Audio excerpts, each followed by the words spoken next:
Chinese fighter jets briefly entered Taiwan's airspace on Tuesday, forcing the island to scramble its own, Taipei said shortly after announcing plans for its largest annual live-FlRE military drill.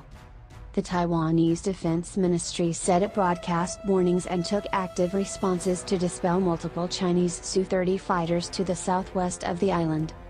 The military is fully monitoring sea and air conditions around the Taiwan Strait and takes active responsive measures to defend our territorial safety, it said in a statement. The incursion came as the ministry announced that the Hankuang live-FlRE drill would be held next month, including computer simulations and an exercise to defend against forces landing on the island. China has ramped up fighter flights and warship crossings near Taiwan or through the Taiwan Strait since President Tsai Ing-wen was first elected in 2016, as she has refused to acknowledge that the island is part of one China. Beijing claims Taiwan as part of its territory and has vowed to one day seize it, by force if necessary. Tsai lashed out at Beijing for meaningless and unnecessary military moves after a Chinese military jet in February briefly crossed the median line of the Taiwan Strait separating the two sides.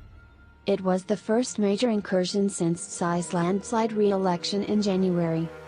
Beijing also sent its new aircraft carrier, the Shandong, through the strait in December, shortly before Taiwan's presidential election. In March last year, two Chinese J-11 fighter jets crossed over the line for the first time in years, prompting Taipei to accuse Beijing of violating a long-held tacit agreement in a reckless and provocative move.